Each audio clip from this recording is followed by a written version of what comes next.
तो दोस्तों नमस्कार, आप लोगों का मेरे हिंदी के क्लास में फिर से स्वागत है। दोस्तों मैं आप लोगों को जैसे net, set, JRF, UTET, CTET जितने भी कंपटीशन एग्जाम है जहां पे हिंदी का सिलेबस आता है, चाहे पीएचडी एंट्रेंस है या फिर एलटी का है, पीजीटी का है, किसी का भी है, ये पूरा सिलेबस मैं आप लोगों को कल बता दिया था। क्या क्या मैं पढ़ाऊंगा सारा आपको मेरे YouTube के इस चैनल में मिल जाएगा। आप लोग केवल बने रहिए, इसको मिस मत करना। अगर आपको सिलेबस फिर से जानना है तो आप जो पीछे वाला वीडियो है उसको आप लोग जरूर देखिए जाके। तो हमारा जो पहला चैप्टर था हिंदी भाषा का उद्भव और उसका विकास था, उसका जो पहला चैप्टर है वो है हिंदी की ऐतिहासिक पृष्ठभूमि। मतलब इतिहास क्या है, ये किस तरीके से हिंदी की उत्पत्ति हुई, भाषा का विकास क्रम ही, मतलब ये भाषा के विकास क्रम से हिंदी की उत्पत्ति कैसे हुई। तो पहला जो नंबर है मैंने आपको बताया था कि 3 भागों में बांटा गया था, ठीक है, हिंदी भाषा के कालक्रम को। नंबर 1 जो था प्राचीन भारतीय आर्य भाषा काल। प्राचीन भारतीय आर्य भाषा काल एकदम प्राचीन, जिसको एकदम स्टार्टिंग माना जाता है, वो उसको जो उसकी जो समय सीमा है वो माना जाता है 1500 से 500 ईसा पूर्व तक। और जो दूसरा है मध्यकालीन आर्य भाषा काल, इसकी जो समय सीमा है ये भी मैंने बता दिया था कि ये लगभग 500 ईसा पूर्व से 1000 ईसा पूर्व तक माना जाता है। और जो तीसरा है लास्ट, ये है आधुनिक भारतीय आर्य भाषा काल। तो मतलब क्या है, ये आधुनिक मतलब अभी जो चल रहा है, जब आधुनिक जो आरंभ हुआ था और अब तक जो चल रहा है, इसकी जो समय सीमा है ये क्या है, 1000 ईसा पूर्व से अब तक, ठीक है। ये तो हो गया 3 कालक्रम, ठीक है, भाषा के विकास का।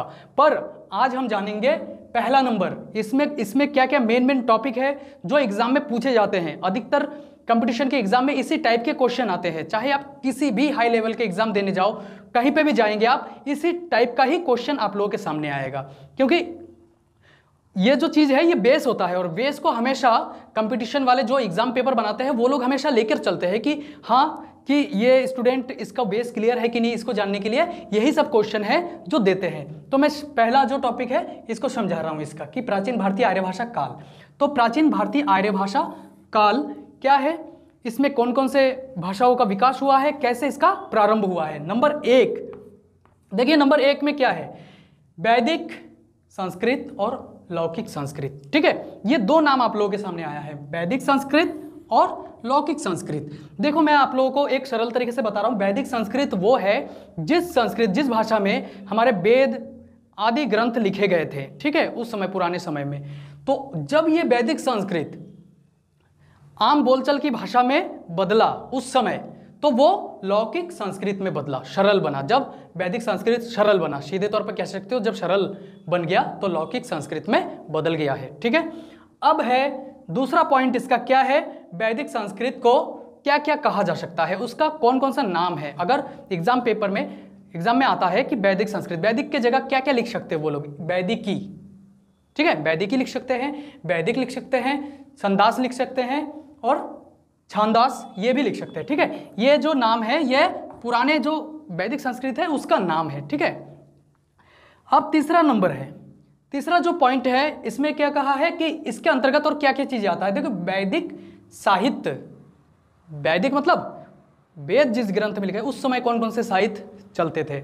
संहिता, ठीक है, संहिता जो है ये भी एक साहित्य है, ये भी लिखित रूप में उस समय प्रचलित था। मतलब होते तो थे लेकिन किन के घर पे, जो ऋषि मुनि होते थे उन्हीं के घर पे होता था। ब्राह्मण, ये भी ब्राह्मण नाम से निकलता था इनका साहित्य।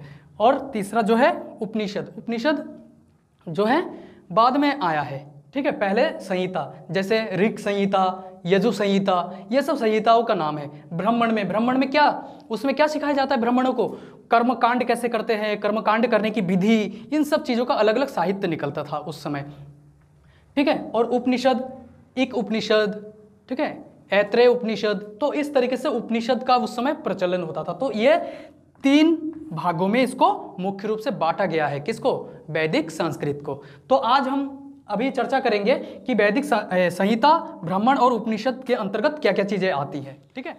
तो ये देखिए दोस्तों, इसमें क्या है, पहला संहिता, दूसरा ब्राह्मण, तीसरा उपनिषद, ठीक है। ये 3 है वैदिक साहित्य के अंदर आता है।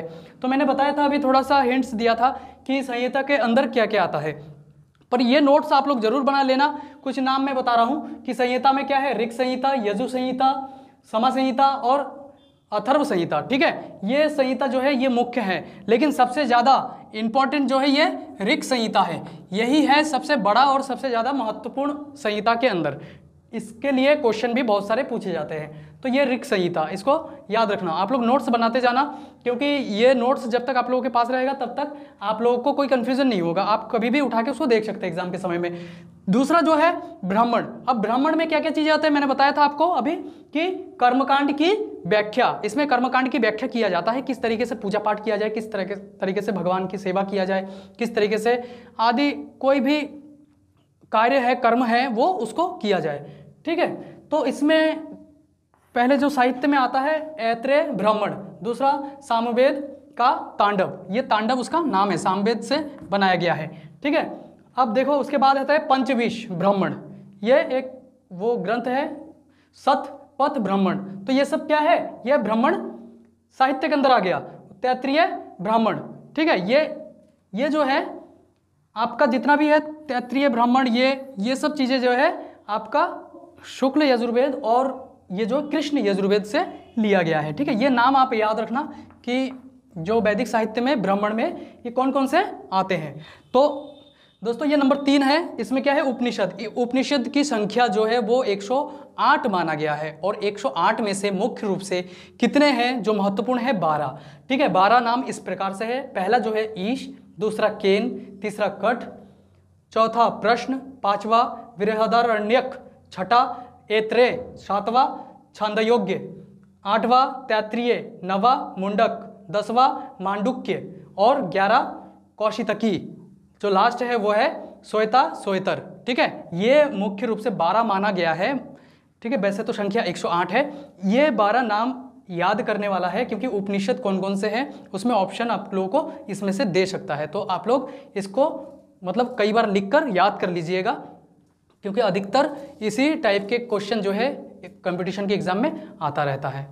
अब हम देखेंगे लौकिक संस्कृत क्या है। पर देखो वैदिक जो संस्कृत है उसमें जो स्वर है वो कुछ विद्वानों ने 52 माना है, पर डॉक्टर जो हरदेव बहारी है उनके अनुसार वो 14 है, ठीक है। तो मैं आप लोगों को अभी लौकिक संस्कृत के विषय में बता रहा हूँ।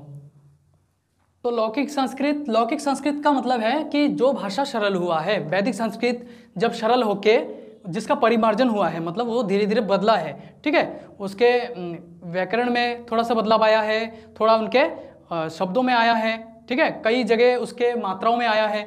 तो इस तरीके से क्या है, ये सरल होता गया, ठीक है। वर्तनी, उसके बाद एक एक ध्वनि वो जो है थोड़ा सा बदलाव आया है। उसके बाद जाके ये क्या है, लौकिक संस्कृत में बदल गया है। अब लौकिक संस्कृत क्या है, उसमें बदलने के बाद अगर उसका सबसे श्रेष्ठ ग्रंथ किस चीज़ का, व्याकरण का देखा जाए तो कौन सा है, अष्टाध्यायी। इसे लिखने वाले का नाम क्या है, पाणिनि। पाणिनि को आप सभी जानते हो कि पाणिनि कितने महान थे, वो किस प्रकार से विद्या ग्रहण करने के लिए गुरु से शिक्षा लेने के लिए जाते थे, ठीक है। बल्कि इनको तो आश्रम से निकाल भी दिया था कि तुम्हारे हाथ में विद्या रेखा नहीं है, तो फिर भी इन्होंने क्या किया, काट कर विद्या रेखा बना दिया था, और बाद में देखो अष्टाध्यायी जैसे महान ग्रंथ की रचना कर डाली, ठीक है। अब देखिए लौकिक संस्कृत का प्राचीनतम काव्य ग्रंथ, ठीक है, कौन सा माना जाता है, लौकिक संस्कृत का प्राचीनतम काव्य ग्रंथ, सबसे पुराना ग्रंथ रामायण है, ठीक है। रामायण सबसे पुराना है, क्योंकि इसके जो आदि कवि है वाल्मीकि है। वाल्मीकि सबसे पुराने कवियों में से एक है, और उनके द्वारा रचा गया ये जो रामायण है ये सबसे प्राचीनतम काव्य ग्रंथ है। देखिए यहाँ पे रामायण जो है भगवान के जन्म से पहले रामायण लिख चुके थे ये, तो कितने महान थे ये वाल्मीकि। ये भी वैसे ही थे, आपको देखा जाए तो ये भी शिक्षा दीक्षा में निपुण नहीं थे, ये भी चोर डाकू टाइप के ही थे। पर बाद में क्या हुआ, इनका जीवन बदल गया। ये राम भी नहीं कह पाते थे, क्योंकि इनके अंदर इतना पाप भरा हुआ था कि ये राम नहीं कह पाते थे। मरा मरा कह के इन्होंने राम को प्राप्त कर लिया, और उसके बाद उनको ऐसा मतलब उनके अंदर, अब बोलो राम शब्द क्या है, राम शब्द पहले से ही था, क्योंकि रामायण करोड़ों है और राम कथा भी अनंत है, तो वो पहले से ही थे। तभी तो नारद ने राम के लिए इनको कहा कि राम नाम लो, और वो राम नाम नहीं ले पा रहे थे, उनको मरा मरा कहना पड़ा। और उसके बाद जाके ये महर्षि वाल्मीकि रामायण को लिखकर दुनिया के सबसे महान ऋषियों में से एक बने। तो क्या है, जब वैदिक संस्कृत को परिमार्जन या परिमार्जित किया गया, उसमें बदलाव आया, सरल हुआ, वो लौकिक संस्कृत में बदल गया और उनका जो प्राचीनतम काव्य ग्रंथ रामायण माना जाता है और प्राचीनतम जो आदि कवि है वो वाल्मीकि है। इसको आराम से आप लोग लिख लेना, कहीं पे नोट्स बना लेना, क्योंकि ये कहीं ना कहीं आपको किसी ना किसी एग्ज़ाम में ज़रूर फ़ायदा देगा। चाहे किसी भी स्टैंडर्ड का है आप, उसमें आपको इस तरीके का क्वेश्चन ज़रूर मिलेगा। तो दोस्तों, अगर आप लोगों को ये क्लासेस पसंद आ रही है तो आप लोग शेयर ज़रूर कीजिए और लाइक करें, कमेंट्स ज़रूर कीजिए। आप लोगों के सलाह जो है हमें वीडियो बनाने का प्रेरणा देती है। तो आप लोग नेक्स्ट वीडियो का वेट कीजिए, उसमें मैं आप लोगों को मध्यकाल में जो आर्य भाषा कालीन है मध्यकाल, उसके बारे में बताऊंगा। उस समय जो भी घटना या जिस कारण से भाषा का विकास क्रम बढ़ा, वो सारी चीज़ें मैं डिटेल से समझाऊंगा। तो चैनल को सब्सक्राइब कीजिए, लाइक कीजिए, शेयर कीजिए। तब तक के लिए धन्यवाद, नमस्कार।